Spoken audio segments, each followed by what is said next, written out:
On this gorgeous day after Thanksgiving, also known as Black Friday.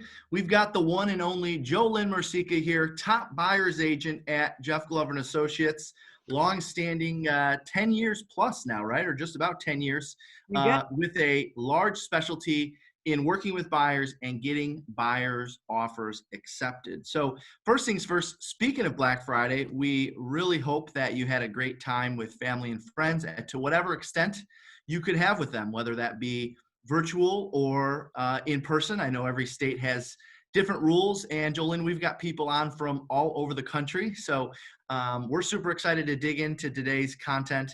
And before we do, I do want to mention, and we included it in your email with the link as well, we are selling all of our Live Unreal gear at cost today. So you'll see in there, if you go to gloveru.com/shop, gloveru.com/shop, that's where you can get that. Why are we selling it at cost? Well, the truth is we're not really selling merchandise to make a profit to begin with. We're selling merchandise to get the mission of Live Unreal out there. A life so amazing, it's almost unbelievable. So we hope you'll take advantage of today's Black Friday specials, especially if you are in belief of living a life so amazing, it's almost unbelievable. The mission of Glover U and Live Unreal. So let's go ahead and jump in, Jolynne. Why don't, well, I'll start us off. You know, we've got actually, believe it or not, a lot of first timers on. So we're excited. You know, for years and years, we've been known as the listing focused company, right? We've trained agents on how to take a lot of listings. We take a lot of listing inventory in our market in Michigan, and we're kind of known as the organization to teach people how to become great listing agents. And so we said, okay, we're missing something here because we've got a very talented person, someone that's been with us for, you know, like I said, near a decade or just over a decade, and has consistently not only sold, you know, between 35, 40, 45 buyer sales a year, but also doing it while working maybe 30 or 40 hours a week. I mean, I think that's for people who don't know you, Jolynne, one thing people will learn and appreciate is that, yeah, you sell 40, 50 homes a year, but you also live a great life. I mean, you also spend just as much time living your life, living your unreal life as you do working. So I want to get into a little bit about you in a second before we jump into today's information. But for those that are on for the first time, my name's Jeff Glover. I'm from Detroit, Michigan. Been in the business for 18 years. The last 10 years, I've averaged selling personally over 100 homes per year. Our team in Detroit does consistently between 900 and 1,000. And I'm not only on the ground with you, but Glover U is the #1 training and coaching company in terms of having your head coach on the ground in production with you. So when you're thinking about who you should be listening to and who you should be taking advice from, I would encourage you to consider following someone that's on the ground with you. And we're doing it at a high level, and so is Jolynne. Also, before I forget, I could not forget this because it's Black Friday. Also, our 2021 planners are out, the ever popular daily business plan and daily, planner and so forth, built by our agents for our agents. Those are also on sale in the Glover U shop. That's gloveru.com/shop. All right, Jolynne, tell us a little about yourself. Okay, so hi, I'm Jolynne Mercieca. I have been in the real estate business since really about 2007. Started out assisting and then decided that I wanted way more out of this and went into sales full time. So I was actually in college. Let's see, it was 2004 when I left, and the economy was fantastic. Life was good. Went for my business administration degree at the University of Michigan, only to find that when I graduated, the economy had completely collapsed. So my options at that point were probably to go and manage something retail or a restaurant, something that I really didn't have interest in doing, and learned a lot about not wanting to really be in a corporate world as well throughout my college career. So I was working at Chase Bank. I was a teller part-time, a student full-time, and a real estate assistant part-time. And Jeff was actually a client at the bank that I worked at. So we happened to run into each other pretty frequently. And one day just mentioned that I had gotten into real estate. And he said, well, hey, you know that's what I do. And I said, yeah, I do. I cash your checks. So, and I like them. I like what they look like. I You're like, like where are the you getting all these fit of checks from? them. This young hot shot showing up in a convertible. There you go. That Aston Martin. Absolutely. Yeah. So we started the conversations there. Jeff had started the team in 2009, earlier in the year. And I went over there in October of 2009 and joined, and here we are. Yes, and here we are. So today, Jolynne, thank you for that. And one thing that, for those of you that maybe hopped on a little bit late, one thing I love about Jolynne, and really one of the things that really embodies the whole live unreal concept, is that Jolynne definitely works hard. She's definitely consistent. She's in early. She has a consistent routine. She's got a consistent schedule, but she also spends just as much time, taking time off, traveling up north to her cottage, investing in real estate.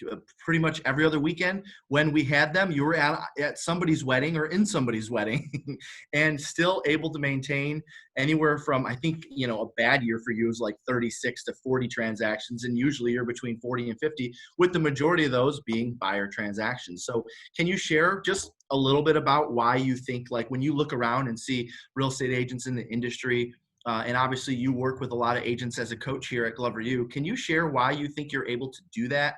And others seem to be just kind of running ragged when they're doing that volume and that many units? Sure. So, what I found to be most important from the beginning of my career, and I mean, in all reality, I started in real estate when I was 21 years old, so I didn't have a lot of, people that I knew that already owned homes that were looking to sell. And, our leads that were coming in and whatnot were not people that necessarily had listings. Yeah. So I put my head down and really went into buyers full force, because to me, it's fun. You're helping these people that you love in life, with your sphere, and then also random people that you meet that you're helping to accomplish a dream that you didn't even know that they had necessarily. Yep. And it is fun, and you're able to bestow knowledge on these people and teach them things that you didn't really, no one else could really teach them. Yeah. So I feel that, just a lot of transparency and a lot of, the truth with the clients is really what makes everything work. Yeah. As soon as they feel that you have wronged them or you weren't clear about something, we lose them. Yeah. So You'll get that one deal from them, but you'll probably never get another referral from them.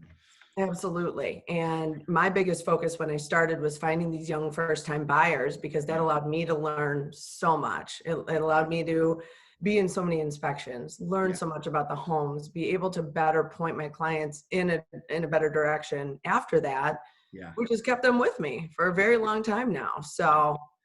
And you've been able to maintain that many units. Most agents, when they get to 36, 40, 45, 50 units, they need to hire some level of help. And obviously, working at JGA, we have a lot of that support for our agents. But you've relied pretty heavily on the showing agent model, and also on our operations team when you're out, when you need things done. So can you tell us just a little bit about what that looks like in your mind and how that's helped you? Absolutely. Absolutely. So we know that we've got just some difficult clients, right? And I can't spend all of my time running around showing homes all day. So we're fortunate enough to have the showing agent model along with our support team and our admin team that's able to write contracts for me if I can't get, to a computer because I'm on the road.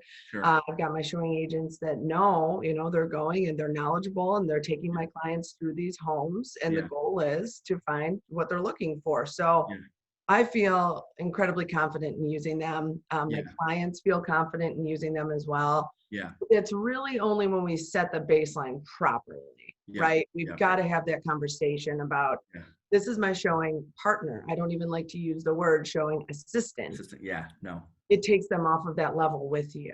That's right. So setting up and teeing that all up, really in a buyer consultation, the best and really only way in my mind to handle that without having problem after the fact. Yeah. That's exactly how we do that.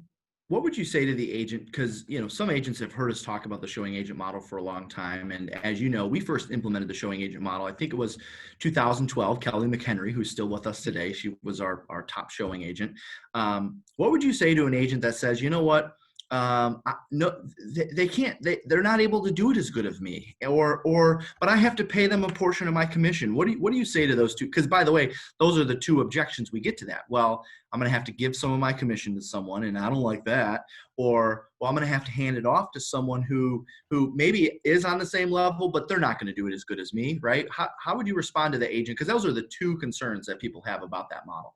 Sure. And I had those concerns. I mean, when it started, I am heavily known for working my sphere, but that wasn't the case in the beginning of my career. 21 years old, sure, I have a sphere, but they're not all running around buying houses. So when it came down to the thought, you really have to compartmentalize that thought. Okay, so I'm losing a portion of my commission, but what am I doing with that time that I gained back?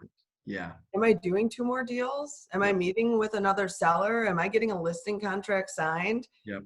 Am I able to do more business based on having that ability? That time. Of course, yeah, the answer is yes. Yeah. Or are you getting able to do more free time stuff, right? Well, yes. Well, and let's be honest, in the beginning of my career, when I was having the problem of giving up the commission, it's because I was working my butt off and didn't have a lot of deals coming in the door. So it was a scarcity mindset of how am I going to make the most money without having to give it away? Yep. Then you realize in turn that you are able, by leveraging, to do more business, which makes your bottom line better all around. Right. Yeah. The bottom line increases and you actually end up getting more time back. It's just that initial blow that sometimes bothers people. And I remember even in working with you, and trust me, I know everyone signed on for the getting offers accepted, and it's coming. We're getting to it. All right. We're warming you up for it. But no, I remember early on a conversation I had with you, which was, all right, why don't we just try this? Why don't we just try, kind of the cold leads, right? Like the Zillows or the Realtor.coms or the sign calls. Why don't we just have an understanding that all of them, after you convert them, of course, are going to go to a showing agent, and then you still work your sphere and your past clients. And you did that, right? And I think what you learned, and correct me if I'm wrong, you learned that, wow, I really can trust the showing agent process or the showing agent model with my sphere. Where in the beginning, you really kept those separate. Yep, absolutely. And it really came down to minimum standards as well. I had to put those standards in place for me to say, okay, I will work with everyone that meets A, B, and C criteria. I'm not going to turn away anybody else, but they fit the criteria to go over to my showing agent. And it's worked out wonderfully.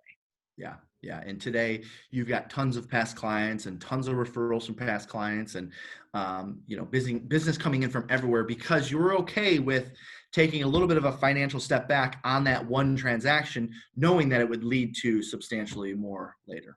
Correct. Yeah.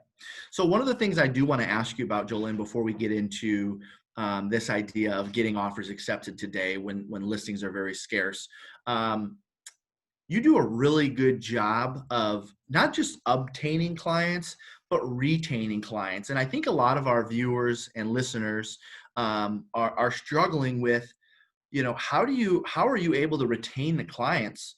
Because the stats, most buyers use 5, 6, 7, 8 agents before they select their agent, right? Mm-hmm. They're in conversation with agents all the time. Why do they choose you in your mind? Or what do you do differently to get them to choose you? And more importantly, how do you retain them at a time when listings are so scarce in most markets across the country? Sure. So I would say that the most important part for my business personally is my buyer consultation. Mm-hmm. So that's a pretty stringent pre-qualification process for me, simply because people don't want to do it, right? Yeah. You have the Zillow leads, the Realtor.com leads that come in, and it's just, I just want to see this house. Yeah. Well, and that's great, but this house is brand new to the market. This house hit showings backed up all day. Are you prepared if you love this home? Do you have all of your ducks in a row? Yeah. Write an offer. That's right. And a lot of times you can't always get them to agree to that buyer consult right off the bat. Mm-hmm. But when you show up to that house to show them and there's a line of cars outside and they all of a sudden love this home more, just because there are a ton of other people looking at it, Yeah. then your most serious buyers are ready to sit down and talk about what they need to do to get the Yep. job done. Right. And if they're really not willing to meet, my proposition is if we can spend 20 minutes and I can inform you of the market, give you tools to make this a more efficient and less frustrating process for you, Yep. is that worth 20 minutes of your time? Yeah. And the reality is you get a lot of people to say yes. One thing that I've always been impressed, and I've always told our new agents when, they're meeting with me early on and asking, okay, who do I go to for certain things? Or if I want to be a great buyer's agent, who should I follow? And I always use you as an example because I think in the last decade, I've never seen another agent in this conference room that I'm sitting in today. Of course, it's been remodeled since then. I've never seen another agent with more buyers than you. And I always, you know me, I'm always in and out. So, and I'm a crazy observant person. I'm always observing things and I'm always seeing you in here with different buyers all the time. And so why do you think you're able to get them to commit to meet with you when most agents struggle with that? Most agents just go for the appointment, do whatever you can just to get in front of them. And you actually say, no, we've got to go through this process before we can go see homes. Why do you think you're able to get them to meet with you when others can't? So typically I'm asking the question because if we're being honest, no buyer that has just reached out to you to start this process is just starting this process. They've been sitting online, they've been looking at homes for months, they've been toying with the idea, and then usually what gets them is they see one property that they say, oh my God, I would live here. Yeah. And that's what gets them, moving. Yep. So when I ask, have you seen a lot of these homes that you've been interested flying off the market quickly? Have you seen this? Have you seen that? And when every answer is a yes, Yep. and it just leads up to, so do you feel that it would be beneficial for you to get a better idea of exactly what's happening in the market and how we can produce a stronger offer right from the get-go, rather than lose, and then you're going to get mad at me, and then we're not going to work together. And I give them that example. Right. You're going to blame this on me because I didn't do my job to inform you. Yes. And you say that to them up front. Right off the bat. You have no problem saying that. No. Yeah. So, all right. The next question I have, and then we're going to jump into the things we're doing to get offers accepted, is when listings are scarce. You've heard for years, we've talked about how as time goes on, the confidence buyers have in you declines, regardless of how good you are, whether you're making mistakes or not, whether they're making mistakes or not with their offers. We've heard as time goes on, and we've experienced it firsthand, their confidence in you diminishes. So how are you able to retain buyers over the course of 3, 4, 5, 6 weeks when they're not getting their offers accepted or they're not finding what they like? How do you keep them excited and engaged to work with you? Yeah, and this is something that obviously the past couple of years we've really seen intensify with the lack of inventory, but we've really put together something that we call a revisited buyer consultation. So even just this summer through COVID, we've seen probably 2 to 3 different markets. Yep. In just how few of listings we have, how emotional buyers were, how much they were willing to tolerate. And now we're kind of seeing, at least I personally am, that different side of it. Yeah. Where, well, just because there isn't any inventory doesn't mean I need to take on $50,000 worth of issues. Right. So when my buyers start saying things such as, wow, this market's hard or this or that, that's when I find it's the right time to say, hey, we need to sit back down. We need to regroup because we've seen A, B, and C happen. Now D, E, and F is occurring. So let's sit down and re-strategize. And where can we pull, extra cash from, or where can we get this, or where can we get that in order to make your offers even stronger? Yeah. Because sometimes buyers, when we go over things on our buying power checklist, they're like, well, I've got 4 of those, that I can make happen. And then we find that that's not enough. No. So now we need to talk again and see where we can redirect our efforts and our focus to make those offers stronger. So you do a revisit buyer consult. Can you share a little bit about how, not necessarily, you don't need to go through the whole script, that's a whole nother webinar, but can you talk about how you get them to re-engage in that type of a conversation? Sure. So it's typically once, we've been at, say, the, I don't know, 10th home that we've seen, Yeah. and Which, they, by the way, it's usually about 10 to 12 where they're kind of going over that peak and starting to head down in terms of confidence in you. yep, yep. And, at that point, that's what I propositioned them with. Hey guys, it seems that our normal strategy that we were using that was tailored to the market that we were in 2 months ago now is not the same strategy that's obviously going to get us a win. Yeah. So let's put our heads back together and see, where we can make improvements. Yep. And of course, you're going to have those clients that maybe don't have the best rapport with you or that haven't trusted you the entire way. Yep. Let me be very clear. That is my biggest motivation for a buyer consultation. I want to sit down. I'm going to be 100% transparent with you. If you tell me that this is what you can do to make something happen, and I know it's not enough, I'm going to tell you that. Yeah. I'm going to say these are not, these are all great things, but it's not working for us. So it's not enough. What can we do to be better? Or do we wait 6 months? Yeah. Do you save more money so that you are now able to be more competitive? Yep. And that there's nothing wrong with that.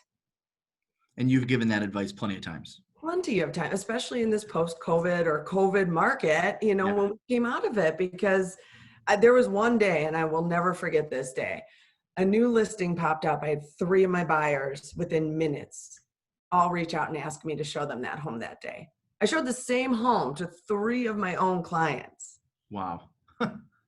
And that's a problem, right? That conflict of interest. I Big can't time. advise multiple clients as to how to best put their offers together because here we are. So Got it. So Jolynne, let's jump into some things that we're doing to get our offers stand out. I think one of the things that is probably unique about what we do and what we teach agents is to put together a buying power checklist. And we're gonna go through ours. And in fact, everyone that has attended this webinar, and of course, Jolynne, this will be shared on Facebook and it'll be shared on the podcast. So we're going to have some people that are listening to this later versus people who are listening to it live. But we plan on sending out the buying power checklist, or we are sending out the buying power checklist to everyone who registered for the webinar. So that group is going to get it first. So thank you for registering for the webinar. You're going to get a copy of the buying power checklist. But what I would encourage you to do actually, after you get a copy of our buying power checklist, I would actually encourage you to put together your own buying power checklist. And one of the fastest ways to do that, and the reason for that is because every market is a little different, right? In some markets, the inventory levels are just a little bit less than they were this time last year. In some markets, they're down 50, 60%, right? Like our market, it's down 40, 50% year over year. So what I encourage you to do is pretty much everyone who's watching or listening to this has a Facebook group that they belong to, right? Whether it be their broker Facebook group or their team Facebook group. And what I encourage you to do is start a thread. And it's actually kind of fun. And you could do this in a sales meeting, but now that everyone's doing everything virtually, this is an easy way to do it virtually. Start a thread and ask this question. Jolynne, you've heard me use this before. And we did this at JGA, and this is how we actually came up with a lot of the stuff in our buying power checklist. This is the question you ask. What is the craziest thing you've seen in an offer to get it accepted? Question mark. What is the craziest thing you've seen in an offer to get it accepted? And for those of you that are watching, listening, write that down. What is the craziest thing you've seen in an offer to get it accepted? Now, what's really cool with this game is it doesn't matter whether you're more of a buyer's agent or more of a listing agent. If you're on the listing agent side, you've seen some pretty crazy things. If you're on the buyer agent side, you maybe have written in some pretty crazy things, right? So what is the craziest thing that you've seen in an offer to get it accepted? And ask the question, put a question mark after it. And if you're on a team or you're in a brokerage or whatever, maybe in a Facebook group, maybe you're in the Glover U Inner Circle, wherever you post that, take note of what people are saying, because you're going to come up with things, especially if you're doing it in your market, in your brokerage Facebook group, or if you're a team Facebook group, you're going to see things that are working in your own market. So we've got some things that we're going to share that are working in our market. Some of them are very basic, which for a lot of the people that are watching or listening, you're like, oh yeah, I do that. Oh yeah, I do that.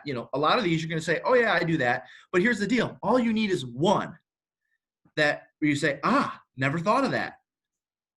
Never thought of that. All right, I could maybe do that. I could see how that could work, right? So when we get into these and we share these with you, most of these you're probably already doing, and that's cool, right? I know a lot of times people sign up for webinars, and I think, I don't know, the final count, we had close to 1,000, I think, end up signing up for this.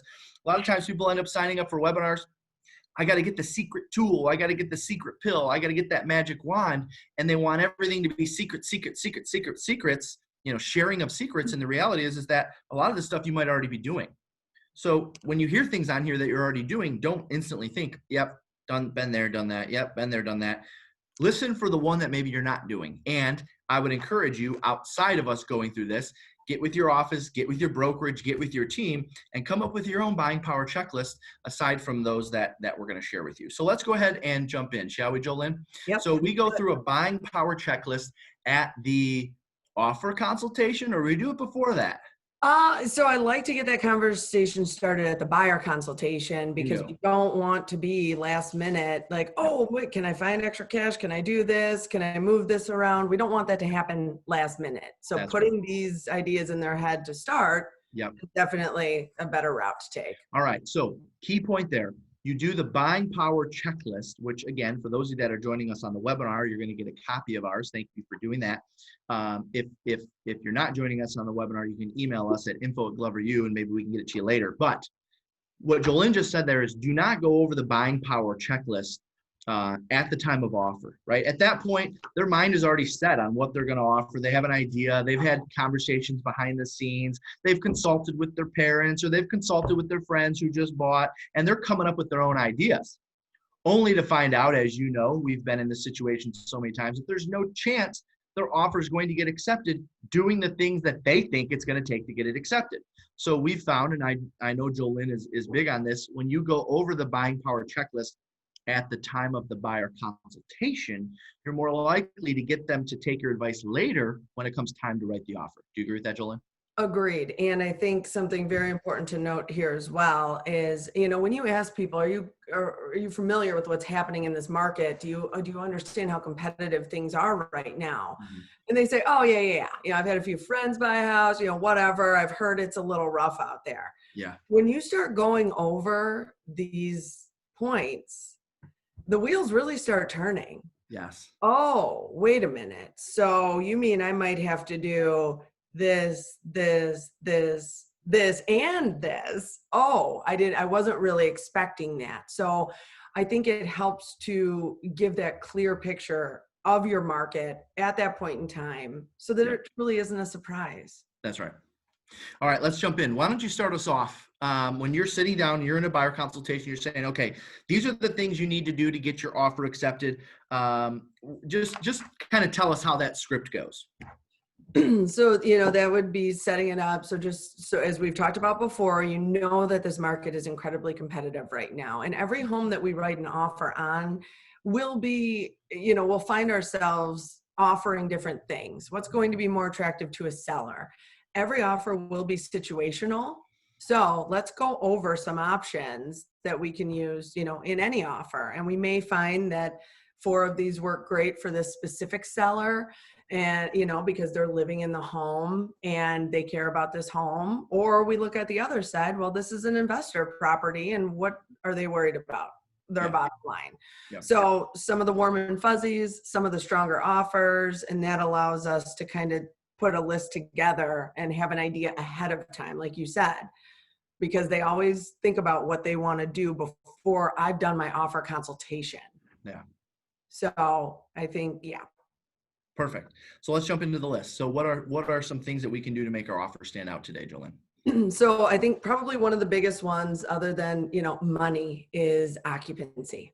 Mm-hmm. How many people in this market do we know that don't have the means necessarily to go buy that next home until they've sold this? Yeah. So that 30 days of free occupancy is probably better for them than an extra $5,000, right? Yeah, finding a short-term Oh, yes. And then having to find short-term living Yeah. or having to go move in with a friend or getting a storage unit and leaving things there until who knows when. That's right. So a situational matter would be, okay, we've got someone that's asking for occupancy. Hmm. So this is where, if we can offer them free occupancy, we don't necessarily have to pad our offer price up higher and higher. Yeah. So free occupancy, so they can stay in the home after closing at no charge. So that way the seller doesn't feel stressed and rushed to get to their next place. Absolutely. Do And you ever offer more than 30 days? yeah.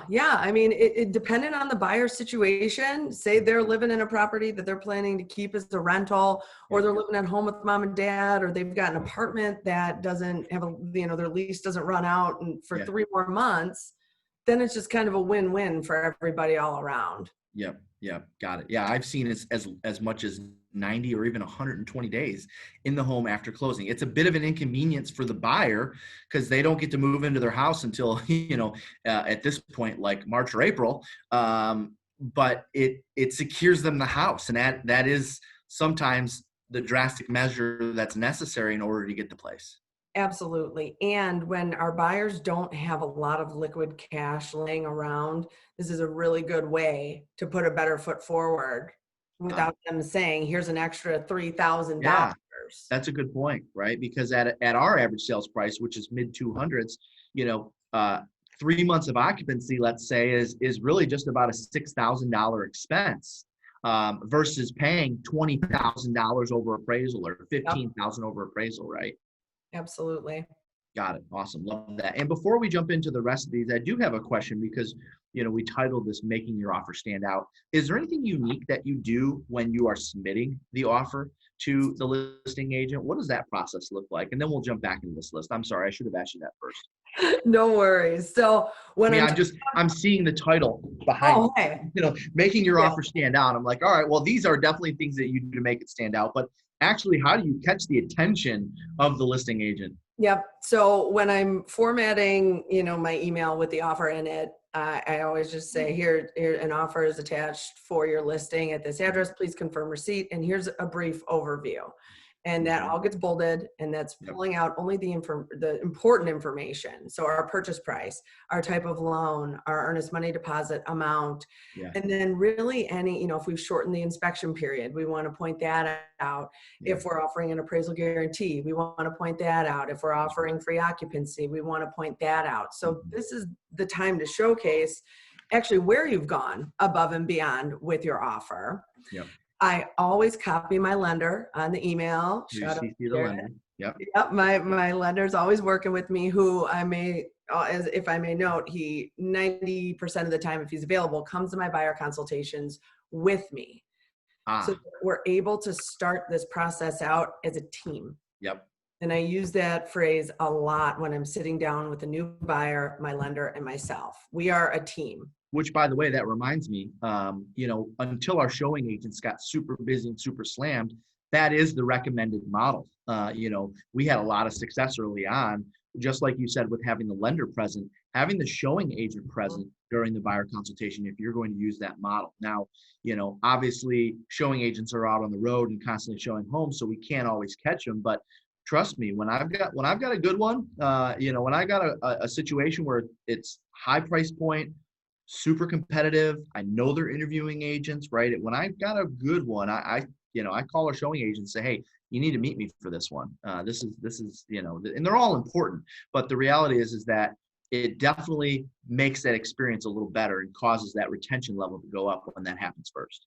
Correct. Because when you think about if you were a buyer and, you spoke with your agent and you have something set up to see this house, and my showing agent or showing assistant is going to be meeting you there. Yeah. You don't know who you're looking for. What kind of car are they driving? What do they look like in the face? It's a different level of anxiety when you're doing that, which we don't want to necessarily put on to our buyers. That's right.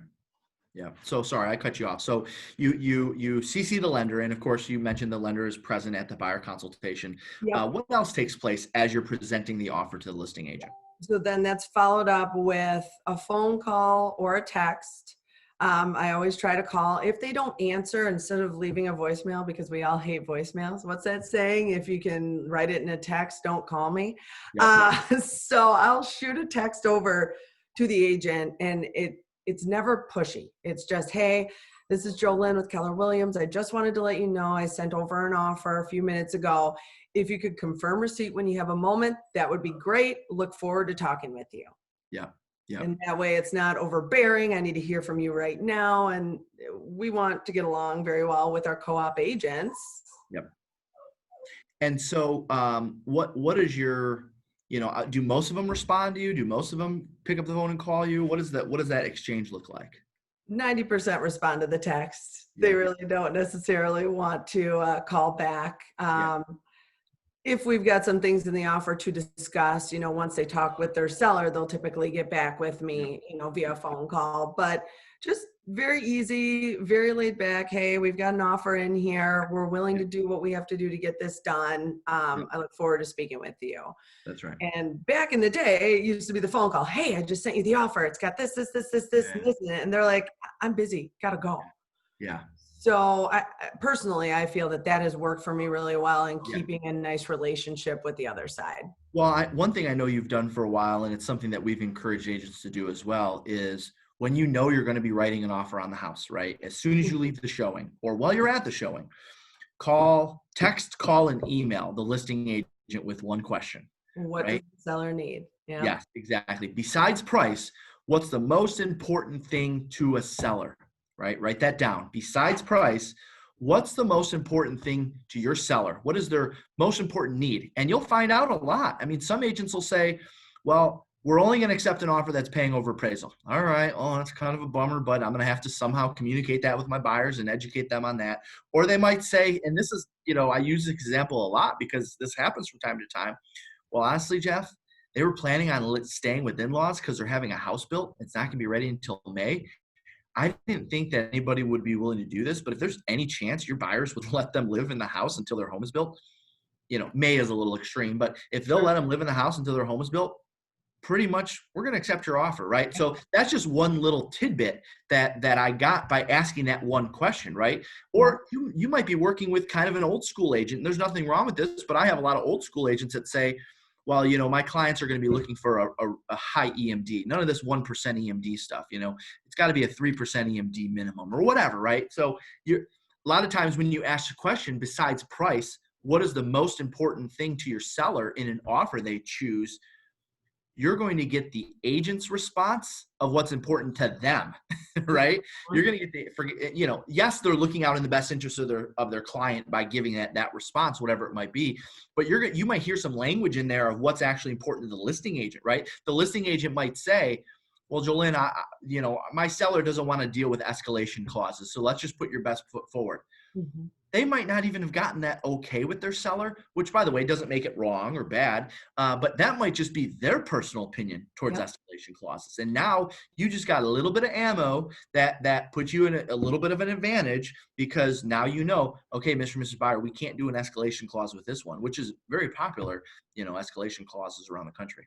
Sure. And then having that first conversation with that agent to find that out is huge because you're building the relationship right there. Yep. And a lot of people, especially in multiple offer situations, are simply just, writing offers, sending them in, and then just waiting to hear back. So if you've taken that step, to build that relationship with the agent, they are now going to say, this agent is receptive. This agent is working with me, not just with their client. And it's going to make for a much more desirable, in my opinion, transaction throughout the entire process. Yep.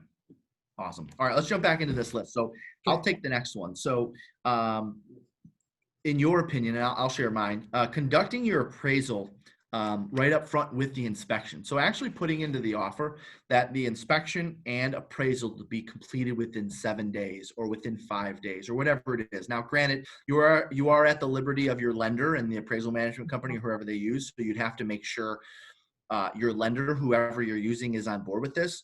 But if I'm a listing agent and you put in there that you're going to conduct the appraisal right away and you're going to conduct the inspection right away, or they're going to be done simultaneously, that really tells me two things. Number one, it shows me your level of commitment to the house because Not only are you willing to take on a $350 or $400 home inspection fee, but you're also committing another $400 for an appraisal, or a total of $800 to this purchase. And I'm going to share that with my seller, that actually means you're probably a little more committed to the house if you're willing to throw away 800 versus 400, right? Because when they're done simultaneously, you got to swipe the credit card for the appraisal, swipe the credit card for the inspection. Jolynne, in your experience conducting your appraisal before inspection, what has that looked like? Or have you done some of that? Or have you seen that on listings of yours? Or what comes to mind when I share that one? Absolutely. So that's a good one. When we walk through a home that we know is solid, that we're not really expecting many, issues to pop up, and where we probably won't necessarily be renegotiating price with the seller. Yeah. That's really the time to do that, because that locks in the end of the process besides your final underwriting, right? Yeah. Yeah. So the sooner we get that done, then that seller knows, okay, we're going to have this money, but we can move on to making our purchase. And it expedites the entire process. And like you said, the commitment there, it's rare that you're going to get people that say, yeah, I want to have my appraisal done first. So when they do, they want that house. Well, not only that, but also if I'm a listing agent, I'm going to know within 7 days whether this thing is moving forward in the right direction or not. I'm not going to have to wait 2 weeks or 3 weeks or 4 weeks on that appraisal. And so if you have a buyer that maybe can't afford to pay more than 5 or 7,000 over appraised value, and everyone else paying 10 or 15, but you're saying, hey, but we'll get it done in the first 7 days. You might have a seller that says, you know what, they're only willing to pay 5, and this guy over here is willing to pay 10, but who knows, that could be a month before we find out on this one. And this one, we're going to find out in the next 7 days. I'm going to take a gamble with that, right? It could actually cause your offer to get accepted over someone that might be paying more over appraisal, because you shorten that time frame. You got that commitment done right away. And that's something that's most important to the sellers in that specific situation. So that takes us right back as to why it's so important to put that phone call in to the agent to find out what is at the top of the seller's list. Bingo. All right, Jolynne, take it away. Next one, in your mind, what are you using? And I'm bouncing around on this list. And obviously, for the sake of time, Jolynne, we're not going to get to all of them. But as we mentioned, we're going to send it out to those that are on. So let's just pick on the ones that are your favorites, or that you think have been pretty impactful to you this year specifically. Sure. So providing more money down on your loan. As much as people may not think that that's a big deal, what it actually shows the sellers is not only, that you're putting down a nice down payment, but if we run into appraisal issues, if we run into, money issues anywhere, we have the money. Yes. So we don't have to put down this big of a down payment, and we can funnel 5,000 of that over for an appraisal guarantee at that point. Yeah. So it shows the liquidity and the buying power of the buyer, I think, a little better. Yeah. With that transparency. What comes to mind is if you have a buyer that says to you, well, we were planning on putting 20% down, but we can put 30 if you want. Okay. Yeah. Yes. Let's write it up at 30, because number one, everyone else is going to be at 20. All right. Unless there's a cash offer. And number two, that extra 10% shows that we've got more liquidity in case an appraisal issue comes up. Sure.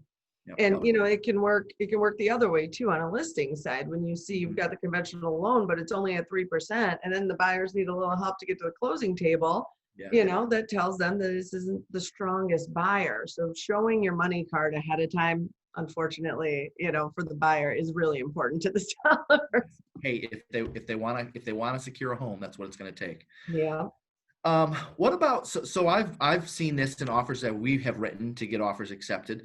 And for those that are watching this for the first time, yes, I still do between 20 and 25 buyer transactions a year myself. And obviously, as a listing agent, I see on the other end as well what's coming in our offers. But thinking outside the box, paying things like the seller's costs, we're seeing a lot of that this year, and it is working, right? Paying the sellers. Some states have transfer taxes. Some states call them revenue stamps. Some states call them county taxes. Paying the seller's taxes or any sort of seller's costs, maybe not the commission, or maybe the commission, but at a minimum, paying everything but, the seller's title insurance policy, the seller's closing fees, paying that on behalf of the seller. If you add it up, maybe it's only a few $1,000, but again, it kind of goes back to the example that free occupancy may only be a few $1,000s, but it's something that causes it to stand out, and it's something that may cause it to get accepted. What has your experience been with those? Yes, and those have become very important as we've been dealing with more and more of these appraisal guarantees because they're outlandish. I mean, some of these unlimited appraisal guarantees, look, you can only buffer your price up so high before you're paying way too much out of pocket. And this is a conversation that I have with my buyers a lot when it comes to appraisal guarantees. Are you comfortable with potentially starting your home ownership journey underwater? The answer in most cases is probably no. Right. So why would we give someone $20,000 over when we could maybe give them five and then pick up another 4 to 5 in costs? Yeah.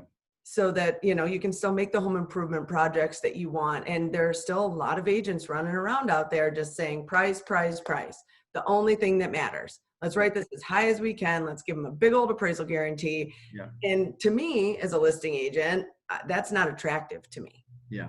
There's far too much risk. And especially when we can look at comps and say, there's no way we're going to get 380 for this home that was listed at 325. Yeah. There's no way. So coming up with those creative ways. I mean, I even had buyers this summer. We were in a multiple offer situation, in love with this home. They paid the lawn contract for the summer. Yeah. Because hey, that's out of the box. So share with us another. We'll get to one or two more. Share with us as you look at the list, Jolynne, another one that you deploy quite often that you've had some recent success with. So I would say a lot more buyers are coming out of the woodwork using FHA loans right now, just because affordability is so there. With rates this low, everyone is going to be wanting, to purchase if they're able to. So taking on the FHA repair costs is huge. The only thing that scares sellers typically about accepting an FHA loan is the appraisal. And what could come back as a responsibility of that, along with the longer time that it takes for an FHA loan to close. But if they need to find another home, they're cool with 40 to 45 days because that takes a little rush off of them.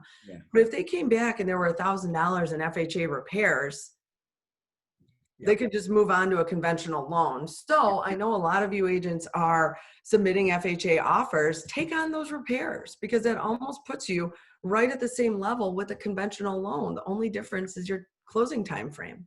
Yeah. And I love that one. And it reminds me of another one. So I'll get to my next one here. And that is when you are willing to take on things like repairs, when you're saying you're going to put X amount down, when you're saying you're going to pay X amount over appraisal, having some sort of proof that you have money in the bank to cover that is huge, right? So don't just tell me you're going to pay $20,000 over appraisal. Tell me you're going to pay $20,000 over appraisal and show me a letter from your bank or a bank statement or something showing, okay, good. All right, this is a $200,000 house. So 20% down is 40 plus costs. Let's just say that's 50. And now they're saying they're going to pay $10,000 over appraisal. I want to see a bank statement. I want to see a letter. I want to see something that says you got $60,000, $70,000 liquid, because I can do some quick math. I can figure out where 20% works out to, and I can figure out approximately what your costs are going to be and what you're going to put down. Don't just tell me you're going to put a certain amount down, 30% down, 50% down, or pay a certain amount over appraisal, or pay for FHA repairs, especially for an FHA buyer. I want proof that you can afford those repairs, because I'm already maybe thinking that your funds are limited because you're going FHA. So I want a warm and fuzzy that you can cover at least your down payment and your costs and maybe some money for repairs. Absolutely. Awesome. What else? Share with us one more, Jolynne, that you think is working really well for you right now, and that's helping you obtain still, between 35 and 45 buyer transactions accepted every single year, including this year. So something that we've been exercising recently in this crazy COVID market, which honestly, I will be very honest, it's not one of my favorites because it's very risky, but a non-refundable earnest money deposit. Okay. I mean, if you're putting $2,500 on the table saying that if there's any reason you walk away from this, they get that money, you're committed. You're very, very committed. So you're telling the listing agent that we're moving forward no matter what, because otherwise they're out that EMD. Yep. That's what it says. And we have to tread a little, lightly. This is not something to just throw out with every offer. This is a home that you've walked through where Yeah. situationally it looks like it's in good shape. It doesn't look like it's going to need thousands of dollars, of repair. You're going to have to renegotiate with the sellers because that's not going to happen, right? Right. Right. Love that one. So I mean, it's I a hate it, but I love it. yeah, I hate it's it a because good it's one. risky, but I love it because not many people are willing to do it. Correct. Now, of course, and I know you have the conversation with your clients of, all right, let's be realistic here. There's obviously something that could come up in the home inspection. There's obviously some, we could have an appraisal issue. So you're making sure they know the risk involved in that before they commit to that. Yes, every time, because that is one thing. If you are not transparent with a lot of these, features that we're doing, you will lose your client. Yeah. They feel that they haven't been, treated right. You haven't been honest with them. And, they feel like someone's trying to pull something over on them. Yeah. So Classic. And I bet you don't hear this very often. The classic, who do you work for, Jolynne? Right? Do you work for the listing agent or do you work for me? Right. Right.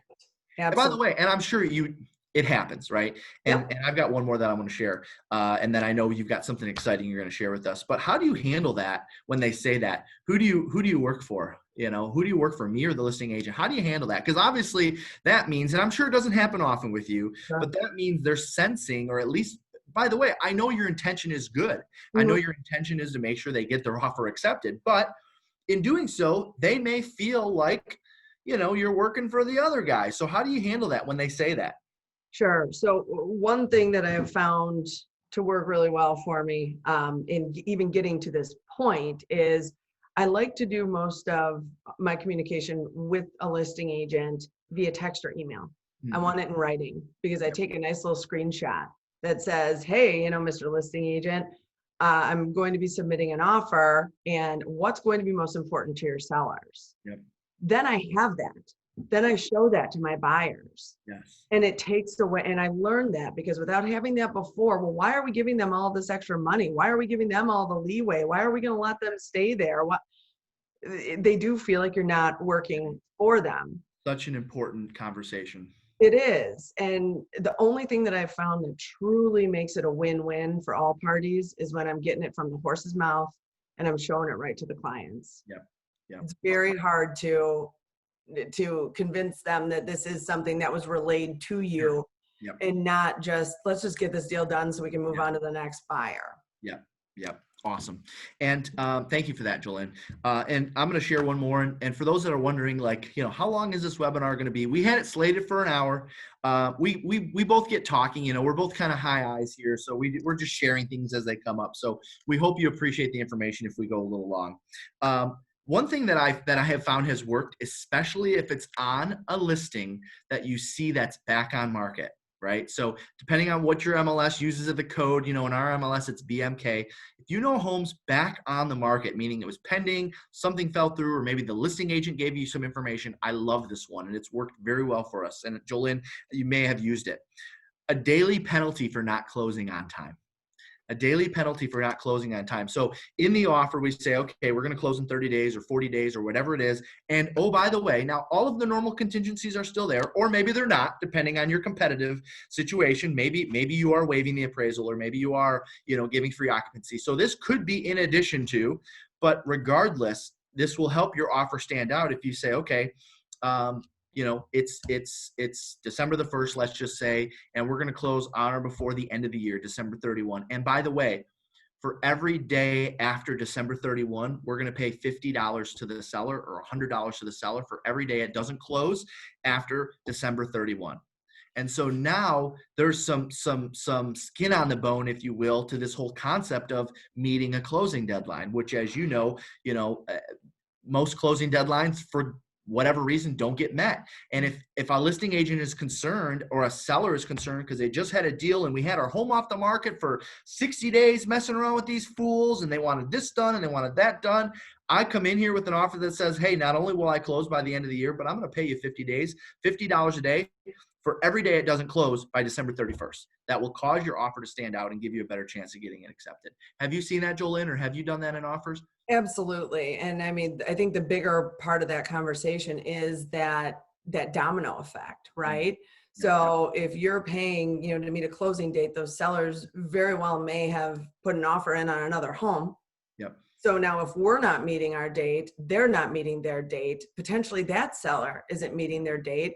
And we've disrupted 8 families throughout this process. Yeah. That's not okay. That's not how we like to do business. And that's not how we get business to come back to us. So. No, we don't. No. So if by the way, if you joined us a little late, Jolynne and I are kind of working through what's called our buying power checklist for everyone who has joined us. You're going to get a copy of that. If you watch it later, you're going to have to email us for it. Jolynne, we've been talking and we've been working the last few years on, okay, we're really good at teaching people how to be great listing agents. And by the way, you're a good listing agent. I know you still take listings every single month. But one thing that you're really known for, you have mastered the buyer process, right? From the lead generation, where leads actually come from, to the lead follow-up, right? To the buyer consultation, to the offer consultation, to the getting the offer accepted, what we're talking about today, to getting the deal to a closing table, and probably one of your greatest strengths, getting repeat referral business. So we sat down with Jolynne and said, all right, we've got to document everything Jolynne's doing because she's doing it at a high level and she's not like working 90 hours a week. I mean, she's working her tail off. She's working hard, but she also has a life outside of real estate. So we sat down and documented every single thing Jolynne does to have the success that she's been having in the last decade with buyer sales, particularly, right? Our top buyer's agent year after year. Not only that, but top buyer's agent in self-generated business, not just converting company-generated leads, right? So Jolynne, we've got a program that we haven't officially announced really until now. And this is the first time we're really announcing it publicly. And for those of you, I know we're coming up on the noon hour. If you have to take off for any reason, I'm going to give you the information how to reach out to us. But regardless, Jolynne, we're going to go through it just like we would, like we planned on.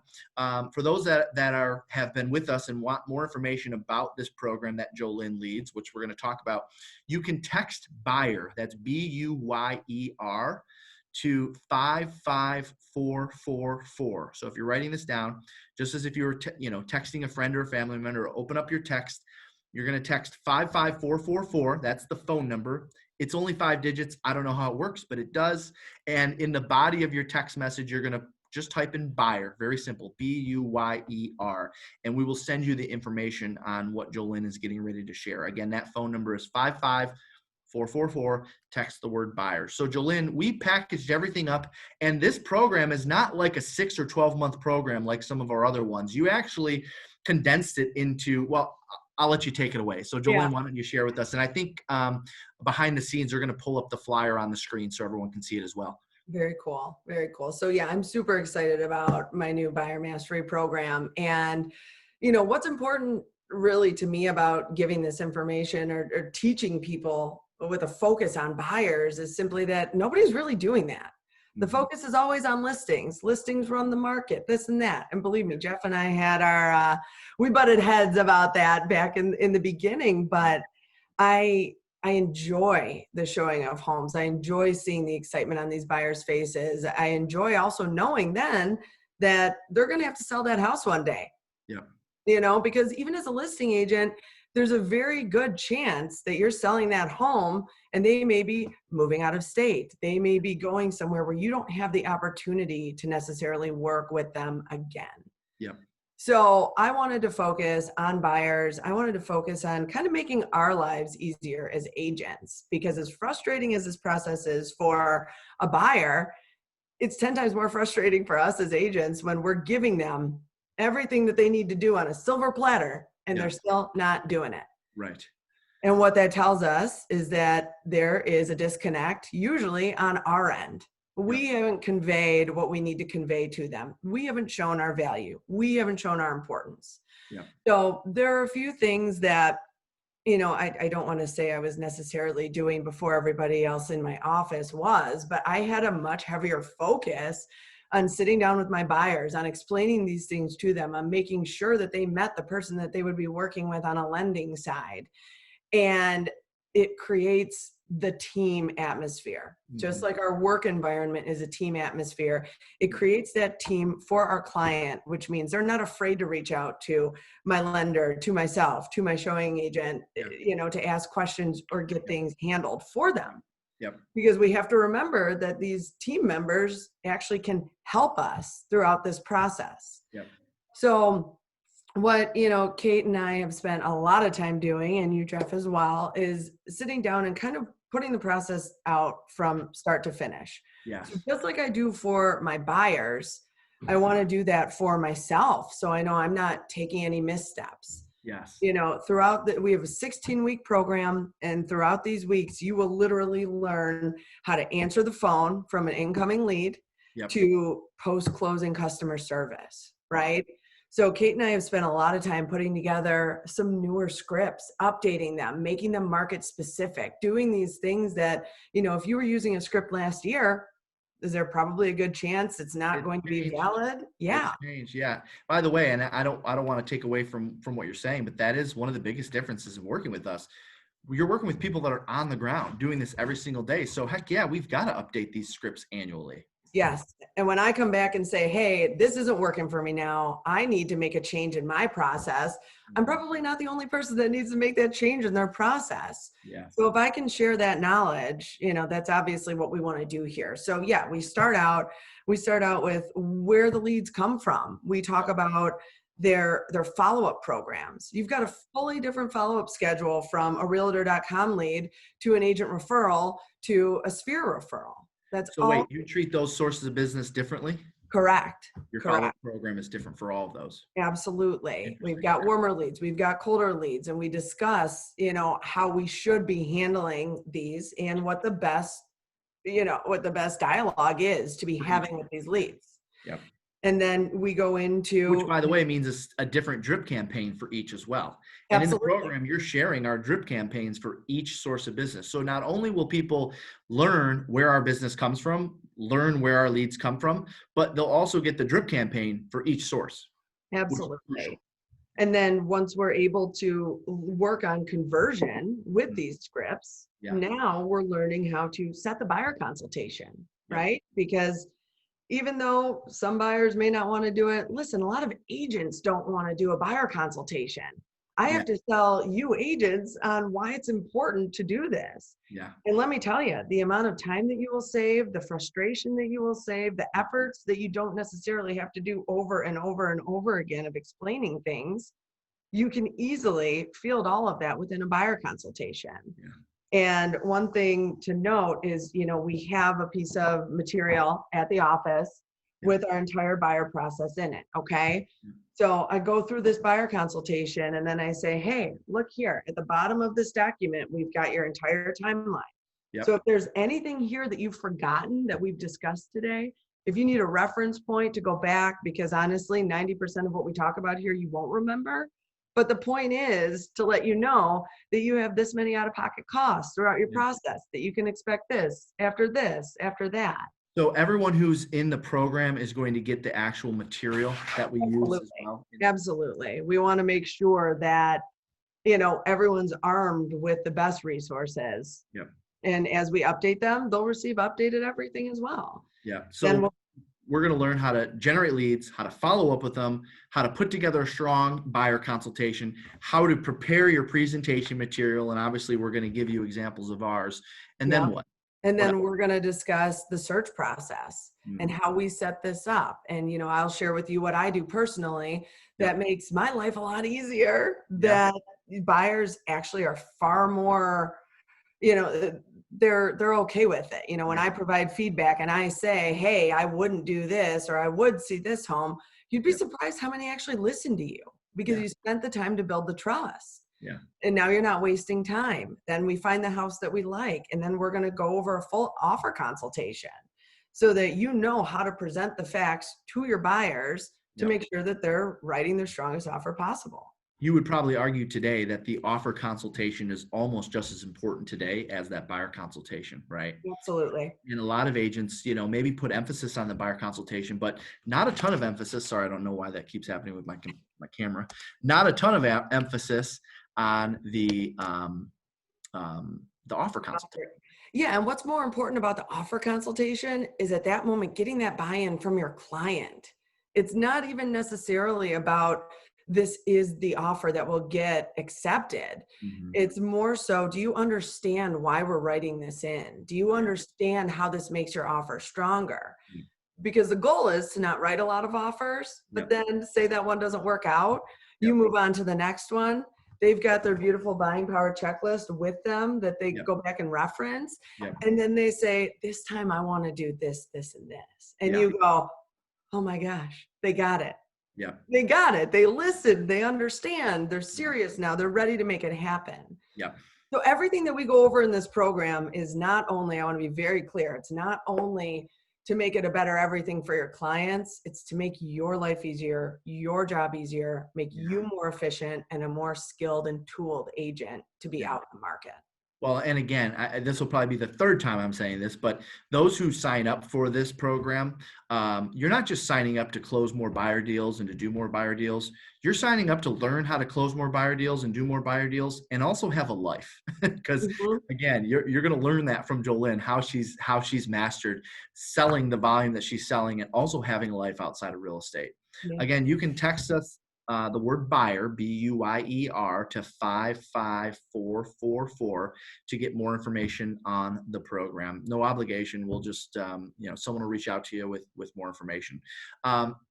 You're also, Jolynne, going to go into, what the showing agent model looks like and how to implement the showing agent model into your business.